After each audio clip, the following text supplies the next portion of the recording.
Hello, this is episode 1 of your new favorite show, but can they beat Goku? On today's episode, I am going to be answering the internet's most burning question. Can Saitama beat Goku? No. The answer is no.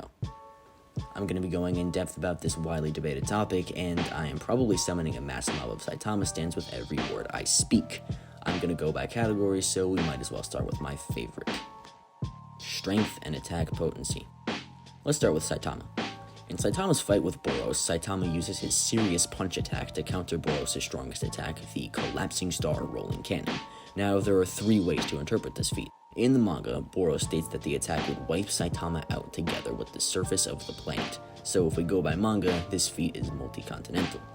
If we go by the anime, Boros states that the attack would blast Saitama and the entire planet to hell, making the attack planetary. And if we go by the Compass Guidebook, the attack is stated to be capable of obliterating a star. I'm going to be using the third interpretation of this because, for one, the name is literally Collapsing Star, and Saitama has stronger feats after this, so it would make perfect sense for him to be this strong.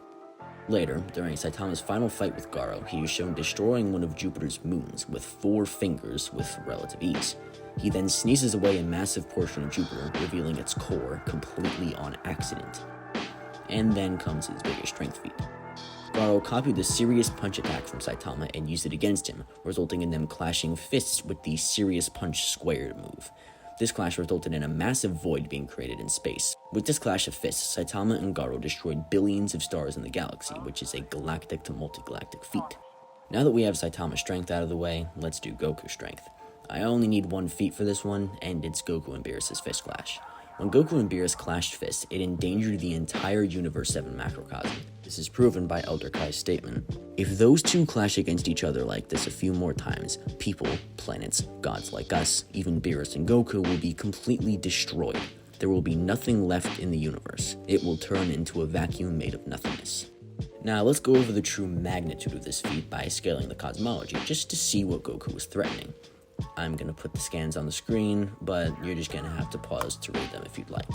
In the Dragon Ball Daizenshu, the living world of the Dragon Ball universe is stated to be infinite in size by itself. The Demon Realm is described to be the other side of the same coin as the living universe, being a parallel version of it where magic has more sway than science, giving us our second infinitely sized construct. Now we can get to the top portion of the macrocosm, the afterlife. We have Heaven, which is a single planet within the afterlife, and is stated to be the size of the living universe. We have Hell, which is stated to be bigger than Heaven, making it also infinite. And then there's the Kyle Realm, which contains Heaven. The size of the Kyle Realm is unspecified, but to contain infinite, you have to be infinite, so I'll count it as infinite.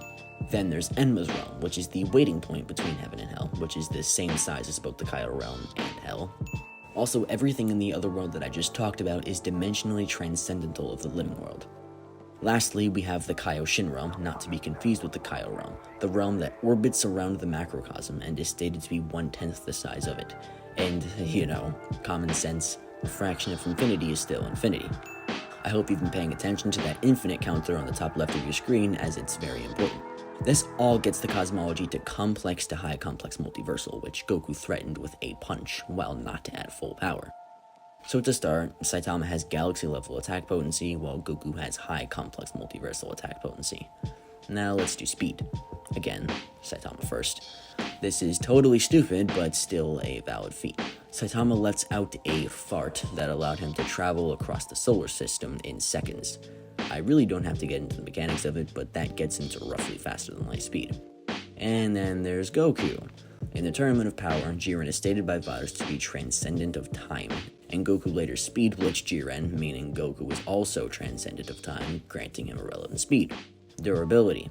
This one is super easy for both sides. After Garo and Saitama both reached galaxy level, both erasing billions of stars with a punch, Saitama tanks several hits from Garo, giving him galaxy level durability. Goku tanks hits from a pre-established complex multiversal Beerus while suppressed, complex to high complex multiversal durability for Goku. Now, if you haven't looked into this topic before this video, you're probably wondering how anyone could ever have this fight in Saitama's favor. Goku completely outscales him on a diabolical level. But Saitama fans' favorite mechanism for debates is hacks. Saitama definitely has some overpowered hacks, so let's go over it to see if maybe, just maybe, I'm wrong.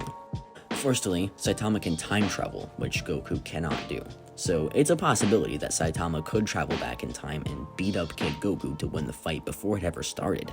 Then there's what I like to call the do whatever I want hacks. Saitama kicks around hyperspace portals and breathes and talks in the vacuum of space. And thirdly, the fan favorite, Saitama's power growth ability.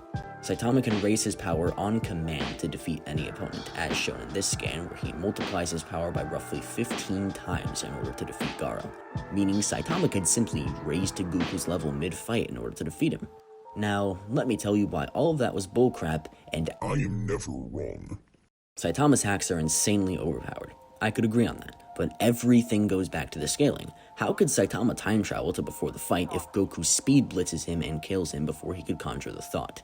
How could Saitama raise his power above complex multiversal if Goku simply ends him before he realizes he's in a fight? And from there, there's another argument. It's incredibly out of character for Goku to just kill Saitama for no reason. He would realistically lower his power and pace the fight in a way that gives Saitama his best chance. So does that mean Saitama could time travel and destroy Kid Goku to prevent the fight?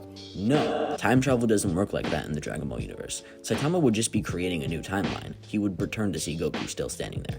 Okay, but Saitama could still rise above Goku's power in that scenario, right? Absolutely not. We mustn't forget that Saitama's powers remain finite, while Goku's powers are infinite, arguably 5 to 7 times over. Saitama could use this hack for the rest of his lifespan, and he would never reach Goku's power, as infinity is not a countable number. For example, assuming neither characters run out of stamina or need to sleep, eat, and such, Saitama could fight for years on end and have multiplied his power by some astronomical number like 98 vigintillion or something, and it would still be all the same to Goku as it remains finite.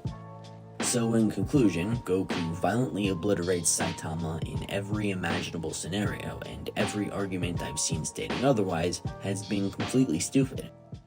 Anyways, thank you for watching the full video. Please like and subscribe and tell me your opinion of this in the comments. If anyone has opposing opinions, I'd be more than glad to have a little debate. Next time on Can They Beat Goku, we cover the most debated versus battle in history, Goku versus Superman. This episode will release on November 26th. Make sure you subscribe and turn on post notifications so you don't miss it. Okay, bye, for real this time.